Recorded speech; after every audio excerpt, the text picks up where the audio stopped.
So I wanted to just start by asking you, Anna, as a filmmaker, like when you come across an idea, specifically with this movie, what's the first image or idea or sound that made you excited about making this movie? First of all, I'm sorry, I'm going to speak in French. So, sur un film comme celui-là, ce qui est particulier, c'est que c'est une adaptation d'un livre. Donc les images, elles préexistent au film. Maybe.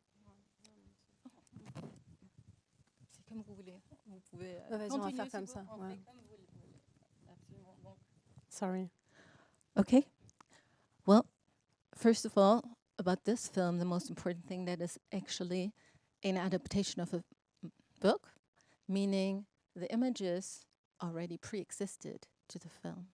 Et ce qui s'est passé avec le film, c'est que j'ai lu le livre, moi, quelques années avant que Raphaël et Nicolas viennent vers moi pour me le proposer. So I had actually read the book a couple of years before they proposed the adaptation to me. Et c'est un livre qui m'avait beaucoup remué au moment de la lecture, qui était venu me poser tout un tas de questions à un moment où moi, je devenais juste maman. Et voilà, je l'avais rangé dans ma bibliothèque en me disant que c'était une lecture qui avait compté. Et puis quelques années plus tard, Raphaël et Nicolas m'ont appelé pour me proposer de l'adapter. Je me suis dit que c'était un signe, quoi. So the book moved me very much when I was reading it, and I was actually had just become a mother when I was reading it. So it was very special at the time, but I just put it away. And a couple of years later, sure enough, the producers, they approached me and they're asking me if I wanted to make the adaptation. And so I felt that was kind of a sign. Awesome. So you adapted the book, how is the script you wrote different than the movie you made? Or is it exactly the same?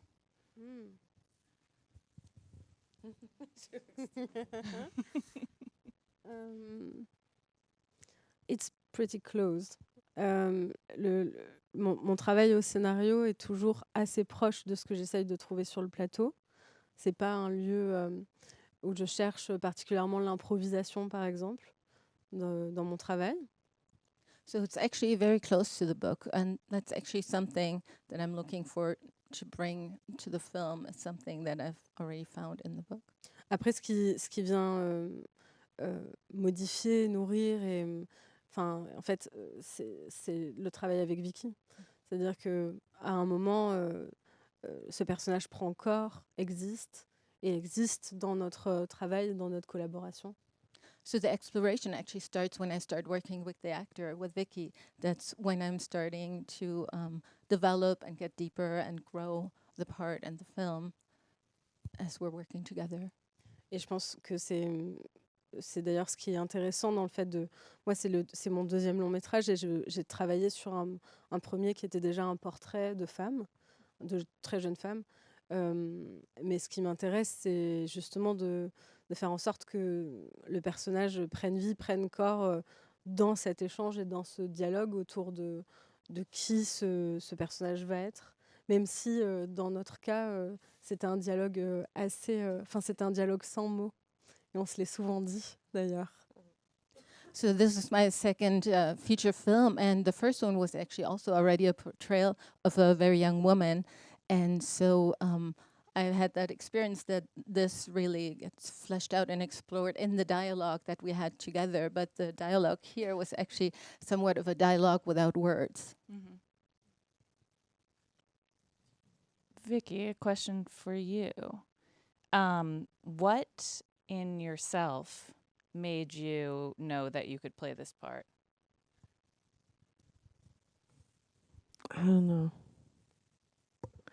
I don't think I ever know anything. Yeah. And I tried to not know. I mean, let's say I tried to be okay with not knowing. And then not knowing, I go into every work and hold a space, of not knowing. Because every character, in the moment they live, they are human. as we are, and they don't know, right? So they haven't yet seen the end of the film, or they don't know they can edit. they're just lost in the dilemma. And I think, because she also asked me, is there anything you want to say to the non-silent communication? I think the silent communication comes from that place that when I read the script,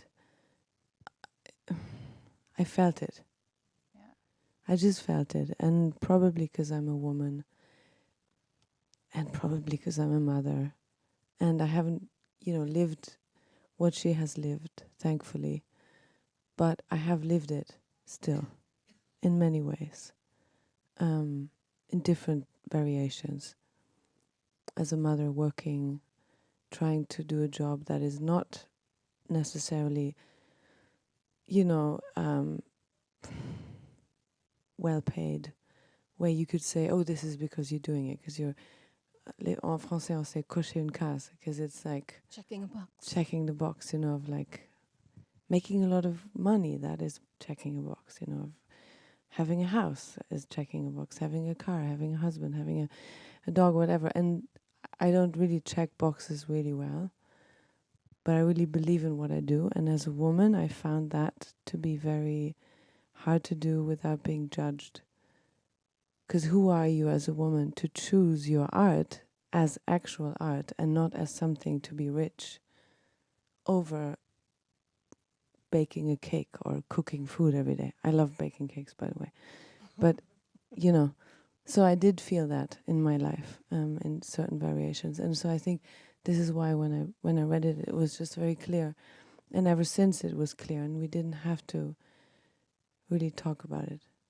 Yeah, the exploration of motherhood in this is deep and goes in so many different directions, and really experiences the character's experience of motherhood is extremely painful, but it really just makes you as a mother feel all the pushes and pulls of your existence in that space, and like how the character you played and the character you created was able to stand so firm in her belief and her art and her motherhood. And that part in the movie where she's writing the letter to her son that she ultimately throws into the garbage, where she says, like, I wrote it down because I loved it so much, I prefer the truth of war to the hypocrisy of peace. And I mean, not only was your voiceover beautiful, the writing beautiful, but the silence of it was unbelievably beautiful. And so I guess another question I have is, when you two work together, do you improvise? Do you set a scene? Do you say, let's do this without words this time? Let's do it with different words. Let's just sit here in the space. All of the above. En fait, on fait ça avec encore moins de mots que ça. Je crois que ce sur quoi on s'est retrouvés et qui était étrange pour l'une comme pour l'autre au début, c'est que ça a été un tournage où on parlait très peu de ce qu'on était en train de faire. We did it with even less words.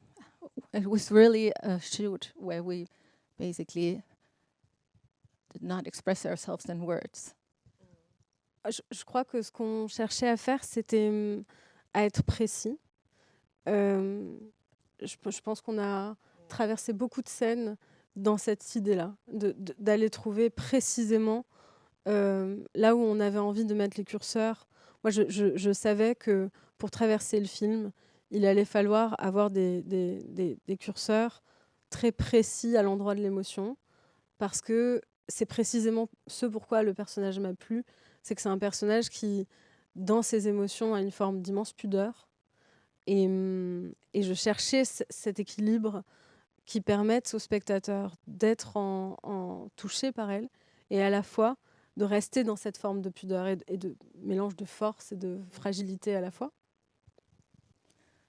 It was really very much about being precise, like in that moment, and going through the film and finding sort of the cursors of the film as we're going through it, and in finding the emotions and finding that balance between her strength and her and her being fragile in these moments, and to really then pinpoint those spots where she's going through those motions and to find the balance of her expressing them as part of the story. How do you translate pudeur? Pudeur, I'm trying such a French word. No, exactly, and it is It's so Dick.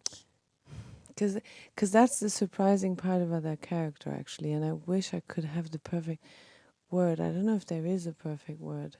There's not really. What is the imperfect word? But what is the imperfect translation?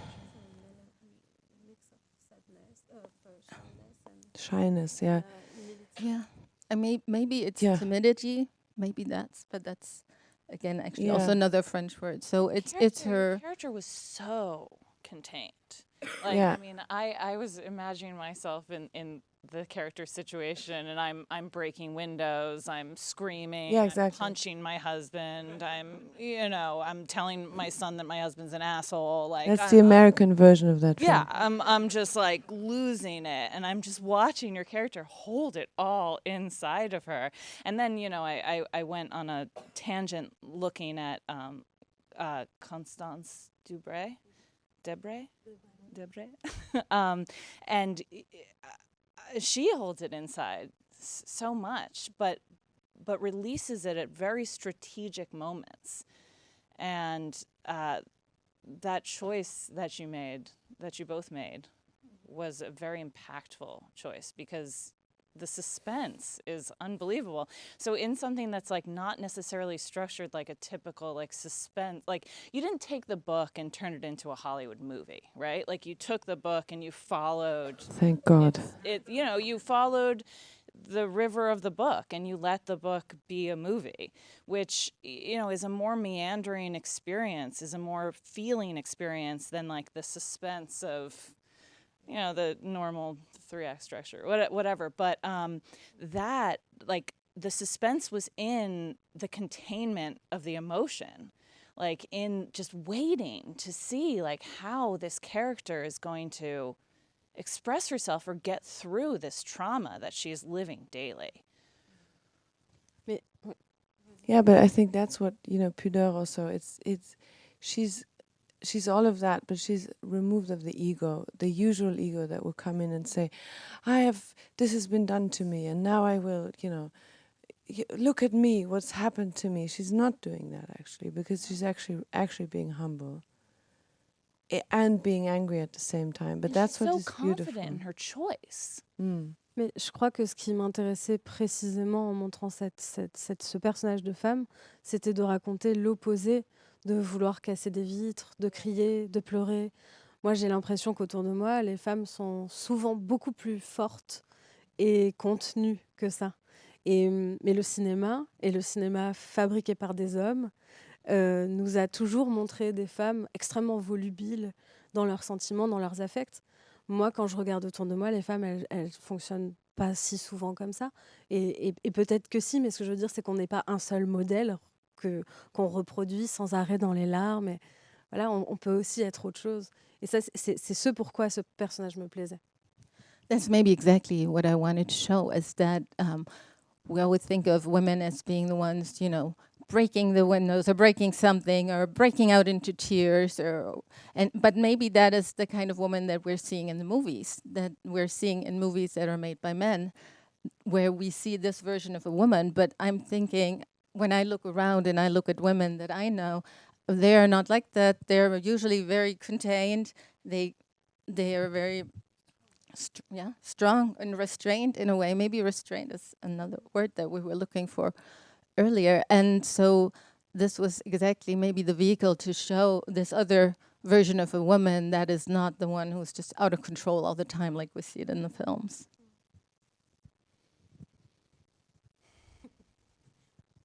Yeah, sorry. I'm thinking about it. It's really, I don't know. It's just nice to see like a different perspective. And the other thing is, yes, she is a lesbian. She decides to become a lesbian, but that was so almost secondary to the story for me. Like, it wasn't like about that. It was about how people in relationships can weaponize things about each other in order to punish each other.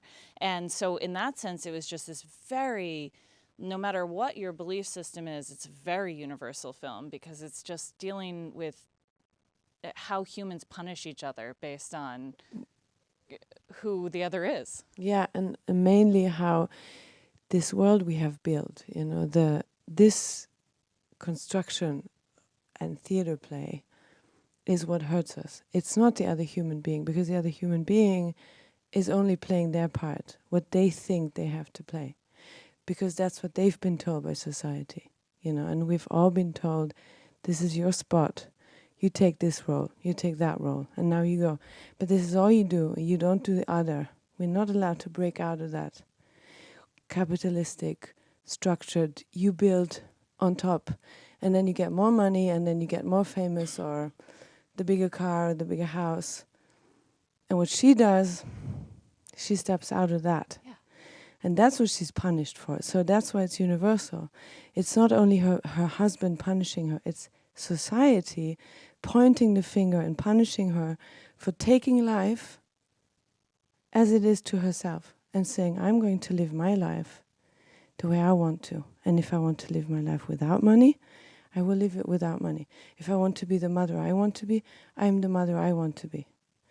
And that is why she's burned on the stick, you know. And I think this is what is so universal and powerful about this movie, and powerful about Anna and her movie and our producers and their movie, and that these people made this movie, because it's really putting the finger to what is actually wrong in our world. It's not the people, it's the system.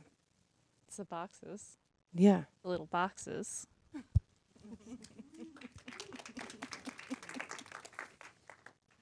It is. It's really true. And especially like with what's going on in this country right now specifically, it's just very how society is being weaponized against its citizens it also is very universal in that sense as well. How about the music? Tell me about the music. La musique, ça a été une partie très importante du travail de montage. En fait, il y avait une liste de musiques préexistantes que je souhaitais mettre dans le film, qu'on a plus ou moins mis dans le film en fonction du budget qu'on avait. Oh, d'accord. So the music, of course, was a really important part, especially in the editing process. So we actually had a whole list of films that, not films, of course, of music that already existed that we wanted to put in the film. Some of it didn't make it because of the budget. Yeah, always, right? Et pour la partie composition, ce qui était important pour nous avec Maxence Dussert qui fait la musique du film, c'était de trouver un moyen de partir de cette ouverture qui est donc on ouvre le film sur Abel, sur la viole de gambe, sur une musique comme ça qui a une verticalité, en tout cas une ampleur qui est un peu écrasante et qui a été une musique qui a été là dès le début de l'écriture, pour aller vers une musique qui est la musique vers laquelle moi je vais, et la musique du film qui est une musique beaucoup plus électronique, beaucoup plus techno. So we were working with the composer on this sort of like a contrasting piece. If you think about of how the film opens and ends with the very strong and kind of harsh, almost or severe, is maybe the good word in English, of the cello that is starting the movie out, and then we are going actually into a somewhat lighter and more electronic music as we're moving through the film. Et en fait, ce que je disais, c'est surtout que on ouvre avec un classicisme et un héritage et une pression qui va avec sur cette musique. Et ce qui était important pour moi, c'était de pouvoir dire qu'avec le personnage de Clémence, on allait pouvoir se défaire de ça exactement de la même manière qu'elle se défait de tous les autres poids qu'elle a sur les épaules. Et pour faire ça, dès le début du film, en fait, quand elle entre dans les vestiaires et qu'elle ferme la porte du vestiaire, alors on ferme la musique. Et enfin, on éteint la musique. Et à partir de là, on passe à une musique qui est la musique qu'on compose à l'image.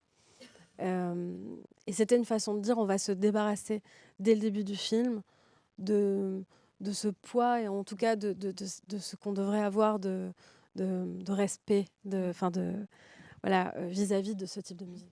So basically, we're opening with this kind of classicism, right? With this classic piece that that has obviously already been written and has been composed. That is part of the part of music already.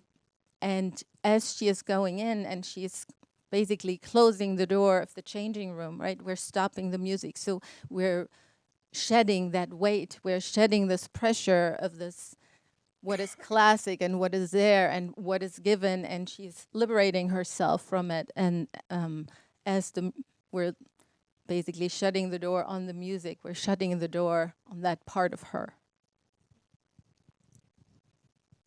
It was exciting to like go through the movie with you, to like see her become more and more herself. And I mean, so as somebody who usually watches sex scenes with her eyes closed,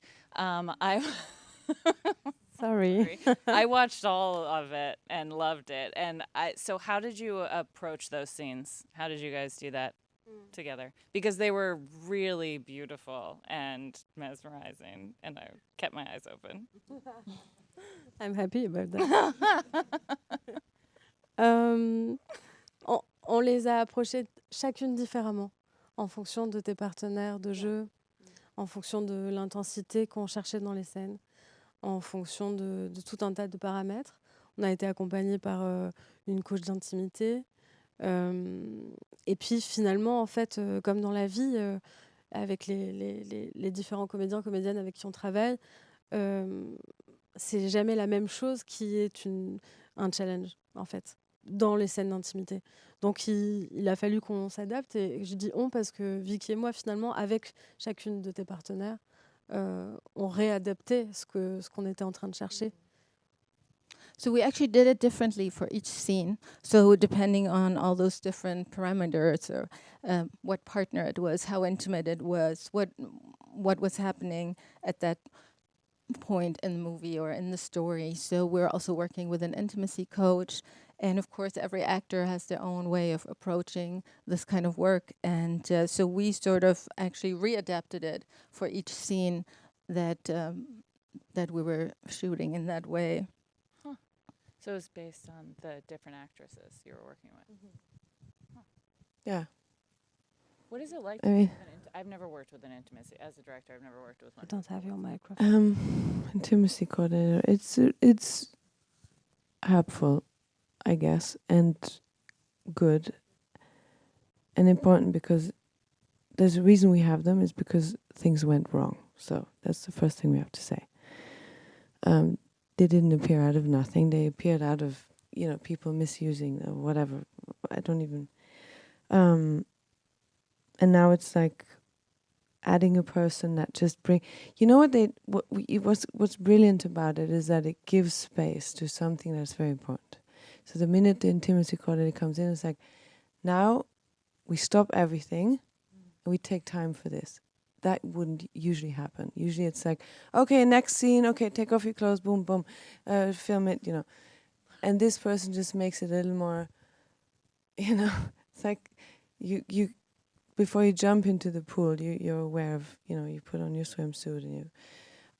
So that's really good. On the other hand, what it will never replace, and what is more important than anything, is who are we and what do we want to tell?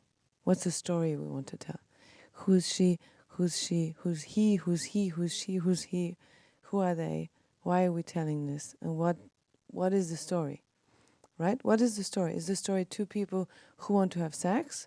Or like usual, one wants to have sex more than the other. Or maybe one knows, the other doesn't know. One feels confident, the other doesn't feel confident. Like human beings. Yeah. And that is, in the end, the most important part about intimate scenes. Is like really being honest about who's this other person and what do they bring to to the table, and how do we? Yeah. Each interaction was different. Were those interactions in the book?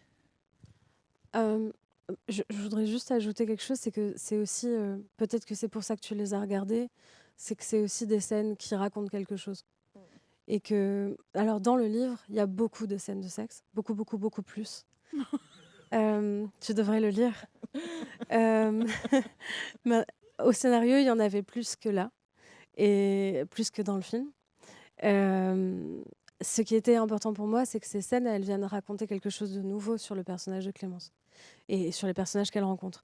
Je voulais absolument pas me servir des scènes de sexe comme d'un élément dont on se sert souvent, qui est une sorte de virgule érotique au cinéma, et bon, il baise et cut.